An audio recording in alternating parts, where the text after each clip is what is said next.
En aquel tiempo, cuando llegó Jesús a la región de Cesarea de Filipo, hizo esta pregunta a sus discípulos: ¿Quién dice la gente que es el Hijo del Hombre?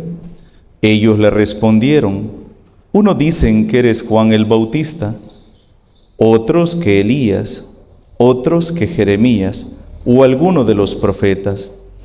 Luego les preguntó: ¿y ustedes quién dicen que soy yo? Simón Pedro tomó la palabra y dijo: tú eres el Mesías, el Hijo de Dios vivo. Jesús le dijo entonces: dichoso tú, Simón, hijo de Juan, porque esto no te lo ha revelado ningún hombre, sino mi Padre que está en los cielos. Y yo te digo a ti que tú eres Pedro, y sobre esta piedra edificaré mi iglesia. Los poderes del infierno no prevalecerán sobre ella. Yo te daré las llaves del reino de los cielos. Todo lo que ates en la tierra quedará atado en el cielo, y todo lo que desates en la tierra quedará desatado en el cielo. Palabra del Señor. Este domingo tenemos la hermosa oportunidad de celebrar en comunidad la solemnidad de los apóstoles San Pedro y San Pablo. Cuando cae día de semana, pues muy pocas personas pueden asistir por el trabajo, pero ya que hoy cae domingo, tenemos la oportunidad de meditar, reflexionar sobre estos dos grandes apóstoles. Pedro, a quien el Señor hoy le da el encargo de atar y desatar, a quien le dice, de ahora en adelante ya no te llamarás Simón, te llamarás Pedro, que significa piedra, y sobre esta piedra edificaré mi iglesia, edificaré mi iglesia. La iglesia va a comenzar cuando nuestro Señor Jesucristo empieza a llamar a sus discípulos. Pero recuerden que esos discípulos, cuando el Señor les empieza a hablar de las exigencias, nos dice el Evangelio de San Juan en el capítulo 6, que cuando Jesús les empezó a hablar de las exigencias del reino, se empezaron a ir, a quedarse solamente Pedro con los demás apóstoles. Y es cuando Jesús va a decir aquella frase: ¿también ustedes piensan dejarme? Y Simón Pedro va a tomar la palabra y va a decir: Señor, ¿a quién iremos? Solo tú tienes palabras de vida eterna. Estos discípulos serán los que se van a mantener fieles hasta el final, con miedo, con defectos, pero se van a mantener fieles al Señor. Y así los va a encontrar Él cuando resucitó, que los va a encontrar en el cenáculo. También en Pentecostés, ahí van a estar ellos. Pero esa iglesia va a salir a la luz en el día de Pentecostés. Y por eso Pedro será quien va a tomar la batuta, va a tomar el bastón sobre la rienda de la iglesia. Y por eso nos dice el libro de los Hechos de los Apóstoles que en Pentecostés, ¿quién fue el primero que comenzó a predicar? Pedro. Y tras la predicación de Pedro se bautizaron miles de personas en un solo día, miles de personas. Y Pedro, los demás discípulos van a ir a evangelizar a las demás comunidades, y Pedro y Juan van a ir a confirmar a estos nuevos bautizados, a confirmarlos en la fe, y van a andar predicando. Hoy escuchábamos en la primera lectura el martirio de el apóstol Santiago, hermano del apóstol San Juan. Hoy escuchábamos esa lectura, y Pedro también ha sido capturado. También piensan darle muerte, porque los judíos van a empezar a perseguir a todos los cristianos. Pero mientras Pedro estaba, esto a mí me gusta, ese pasaje que hemos leído hoy en la primera lectura, tomada del libro de los Hechos de los Apóstoles, capítulo 12, versículo 1, ahí lo hemos iniciado. Dice que mientras Pedro estaba preso, ¿qué hacía la comunidad? Oraba. Oraba. Mientras Pedro estaba preso, la comunidad oraba. Y yo siempre he dicho esta frase: la única oración que Dios no escucha es aquella oración que no se hace. Pero si nosotros oramos con fe, con confianza, téngalo por seguro que Dios ya ha escuchado nuestra oración. Y dice que mientras la comunidad oraba, se apareció un ángel en la cárcel y tocó a Pedro, que estaba acostado en medio de unos soldados para estarlo cuidando, y le dijo: levántate. Y al instante las argollas con las que estaba apresado, con las cadenas, cayeron. Y le dijo: ven, sígueme. El ángel iba adelante, iba abriendo las puertas, y Pedro iba detrás. Y los soldados, bien dormidos. Y salió. Él pensó que era un sueño. Él pensó que era un sueño lo que estaba teniendo. Entonces, cuando llegaron a una esquina, el ángel desapareció y Pedro va a decir: ahora sí estoy seguro de que el Señor envió a su ángel para librarme de las manos de Herodes y de todo cuanto el pueblo judío esperaba que me hicieran. Ahora estoy seguro. Y dice, no lo tenemos aquí, pero más adelante de este texto dice de que de repente llegó Pedro y tocó la puerta.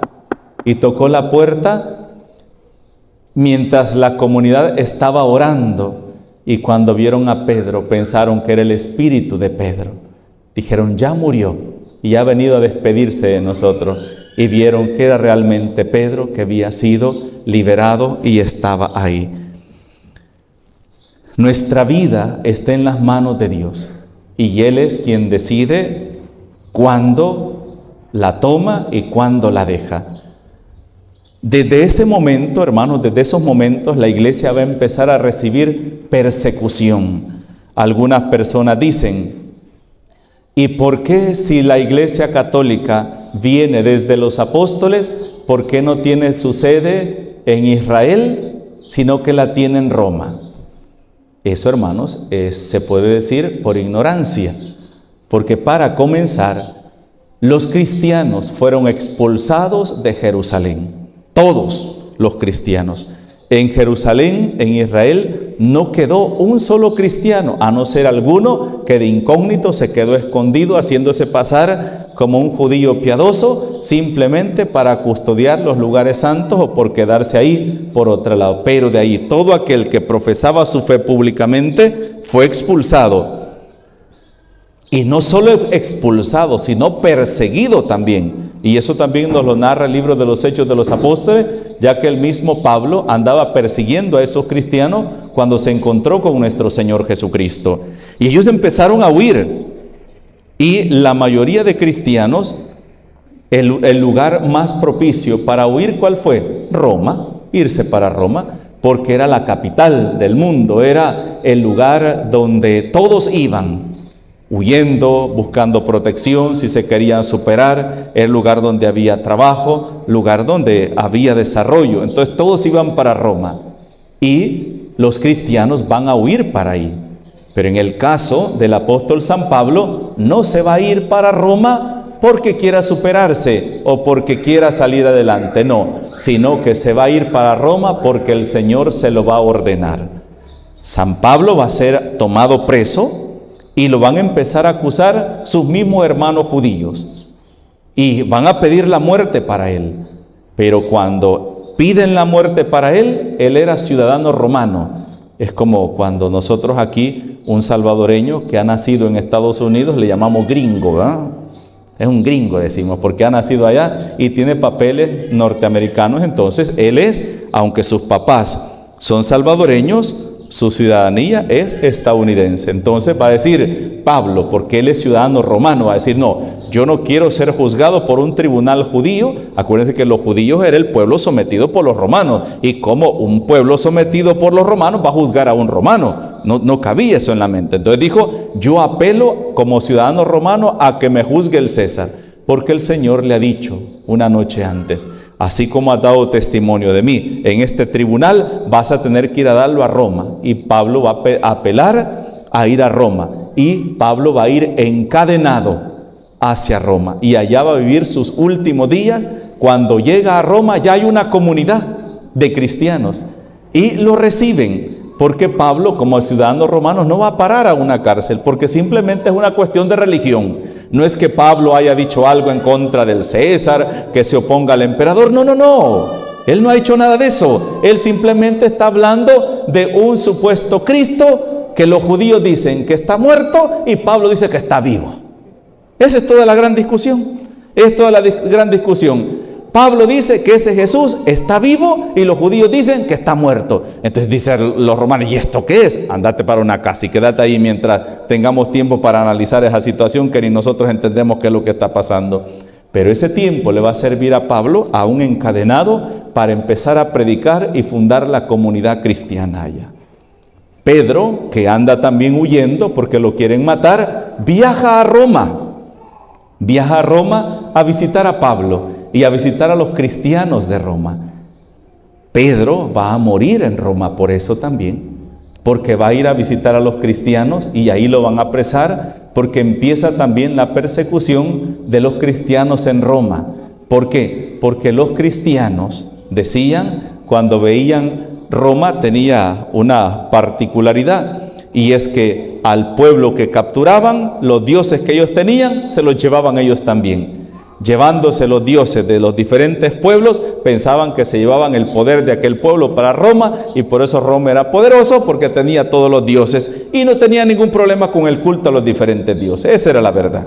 Entonces cuando los cristianos empiezan a predicar, dicen, ese es un falso dios, esos no son dioses, cabezas de lagarto o de perro o de vaca y cuerpo de hombre. No, esos no son dioses, y empiezan, el verdadero Dios es este, el verdadero Dios es este, y empiezan a predicar eso. Entonces empiezan los romanos a sentir como un acoso, ¿verdad? Como una burla al negarle sus dioses, y empieza la persecución hacia los cristianos.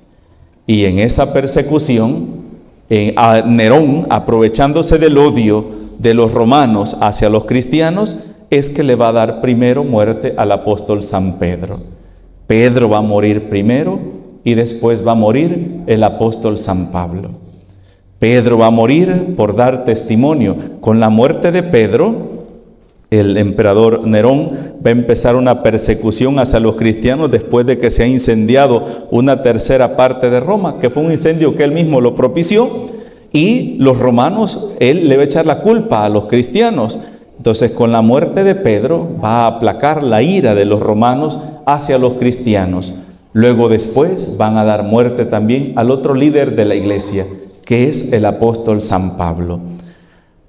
San Pablo, hermanos, es a quien nosotros que somos gentiles y que vamos a llamarnos así, que no somos descendientes de Abraham ni descendientes judíos, podemos llamar nuestra fe, se la debemos al apóstol San Pablo, quien, dejando su ministerio ya de predicar a los judíos, se va a dedicar a predicar a los gentiles, o sea, a los que no son descendientes de Abraham por sangre, y llega a evangelizar a estas personas. Por eso a San Pablo le llamamos el apóstol de los gentiles o de los paganos, a ellos. Y San Pablo al final va a decir esta frase, que es una de las frases que a mí más me llama la atención, y pienso yo, hermanos, que sería una dicha que cada uno de nosotros pudiéramos llegar al final de nuestra vida y poder decir como San Pablo: he combatido bien mi combate, ahora me toca recibir la corona merecida. He servido, he trabajado, me he desgastado por el Señor, ahora me toca recibir esa corona. Tanto el apóstol San Pedro como el apóstol San Pablo van a entregar su vida por el Evangelio, pero lo van a entregar no por haberlo predicado, sino para dar testimonio que lo que han predicado es verdad, porque a los primeros cristianos se les daba la opción: desprecia tu fe, niega tu fe, di públicamente que lo que has enseñado es una falsedad y te salvarás la vida. Lo mismo que han vivido muchos santos también. Hace poco hemos tenido la dicha de conocer la historia de un santo de México, un niño, San Joselito Fernández del Río.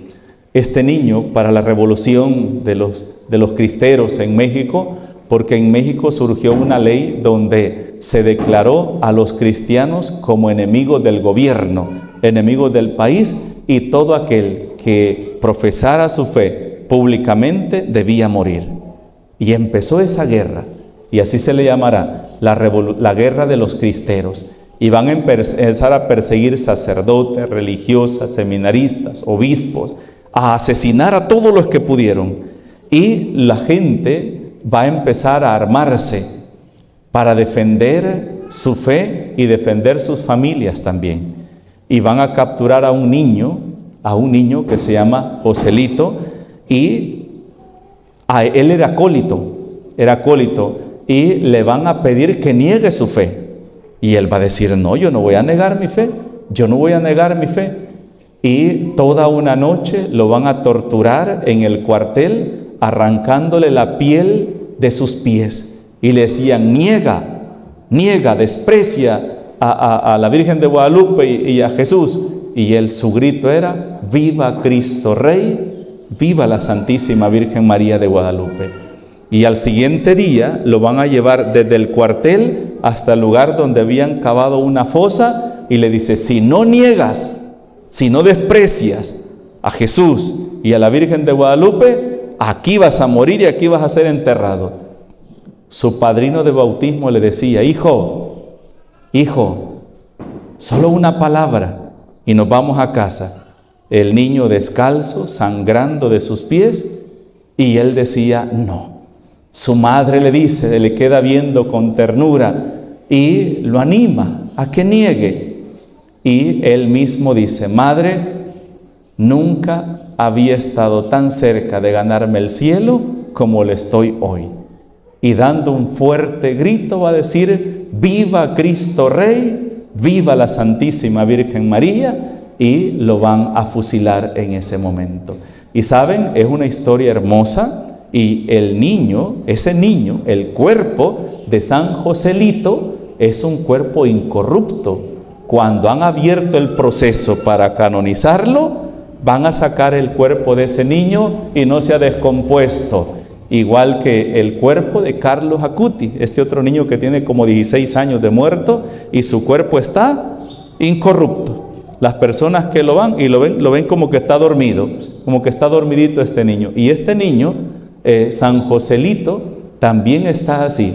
Es un cuerpo que está incorrupto. Son personas que han preferido morir antes que negar, antes que abandonar, antes que despreciar su fe y a nuestro Señor Jesucristo. Y esos cuerpos incorruptos, ese cuerpecito de ese niño, es un testimonio. Es un testimonio de que lo que ellos hicieron es algo extraordinario, que mereció que su cuerpo no conociera la corrupción. ¿Hace cuántos años fue la revolución de los cristeros en México? Muchísimos años, y ese cuerpo de ese niño está ahí. Véanlo. Muchos andan metidos en redes sociales, en internet. Busquen San Joselito, y ahí les va a aparecer la foto de él, la tumba que está en un vidrio, en un vitral, y ahí está el cuerpecito de ese niño, como el Padre Pío de Pietrelcina.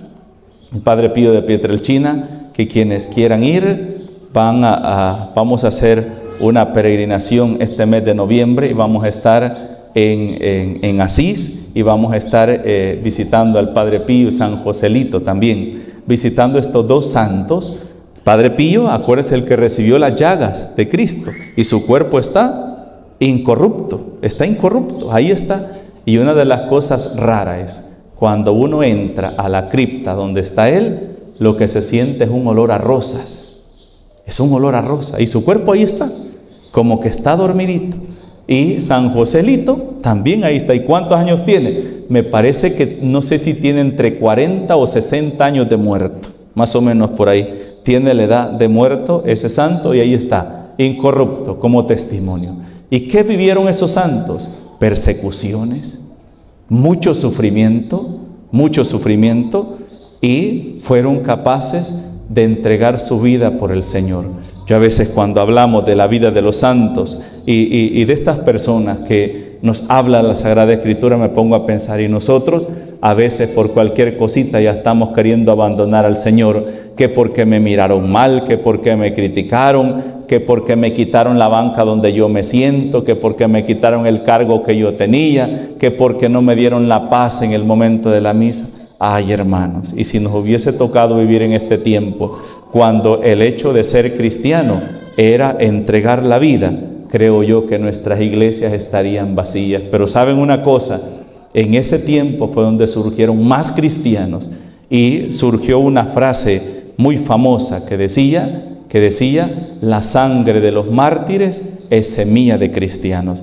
Entre más perseguían a los cristianos, más hombres y mujeres buscaban al Señor. También hoy pidamos al Señor que nos haga ser valientes, que no seamos cobardes, que seamos cristianos convencidos de que el camino que el Señor nos está invitando a seguir es el mejor camino, para que cuando llegue el final de nuestra vida podamos decir como dijo el apóstol San Pablo: he combatido bien mi combate. Conmigo mismo he luchado contra mis pasiones, contra mis egoísmos, contra mi pecado. He luchado por ser una mejor persona. Ahora me toca recibir esa corona merecida por ese combate, por esa lucha que he tenido cada día. Porque, hermanos, la lucha de un verdadero cristiano no necesariamente es con otra persona, es muchas veces contra nosotros mismos, contra nuestra pereza, contra nuestro ego, contra nuestra soberbia, que muchas veces la carne nos invita a no seguir, a echarnos para atrás. Pero cuando un cristiano ama a Dios y sabe quién es Dios, no importa lo que tiene que padecer, lo que tiene que sufrir, con tal de buscar al Señor y entregarle su vida. Pues que ese sea hoy nuestro propósito en este día de la solemnidad del apóstol San Pedro y San Pablo. En el nombre del Padre, del Hijo y del Espíritu Santo. Amén.